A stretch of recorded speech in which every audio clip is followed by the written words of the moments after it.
अस्सलामु अलैकुम वरहमतुल्लाहि वबरकातुहू। उम्मीद करता हूँ कि नाज़रीन किराम आप खैरियत से होंगे।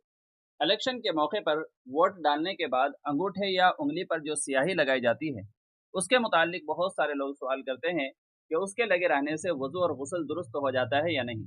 चुनांचे बेहतरीन रहबरी के लिए, रहनुमाई के लिए इस सिलसिले में दारुल उलूम देवबंद का फतवा हम देखते हैं कि दारुल उलूम देवबंद ने इस सिलसिले में क्या फतवा जारी किया है कि उस रोशनाई के लगे रहने से वज़ू और गुस्ल दुरुस्त हो जाता है या नहीं।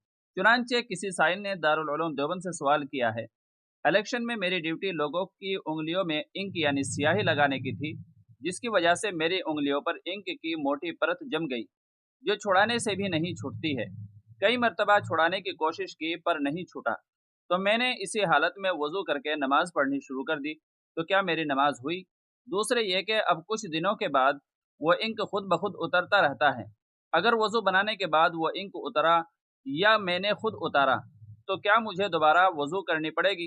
बराह करम जवाब देकर शुक्रिया का मौका इनायत फरमाएं।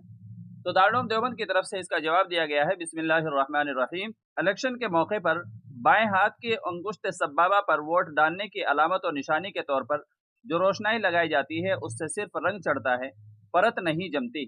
अलबत्ता उस रोशनाई में केमिकल की आमेजिश की वजह से खाल का ऊपरी हिस्सा मुतासर हो जाता है, और बाद मरतबा जब वो रोशनाई ख़त्म होती है तो खाल का ऊपरी हिस्सा लेकर ख़त्म होती है। बस जब ये महज रंग है, इसके साथ कोई परत नहीं जमती, तो इसके साथ वज़ू और गुस्ल भी दुरुस्त हो जाता है और नमाज भी हो जाती है।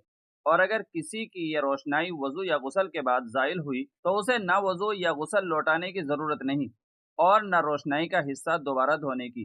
वल्लाहु ताला आलम। दारुल इफ्ता दारुल उलूम देवबंद। तो नाज़रीन इकराम, इस फतवे से यही पता चला कि जो रोशनाई इलेक्शन के वक्त लगाई जाती है, उससे वज़ू और गुस्ल में किसी तरह का कोई फ़र्क नहीं पड़ता।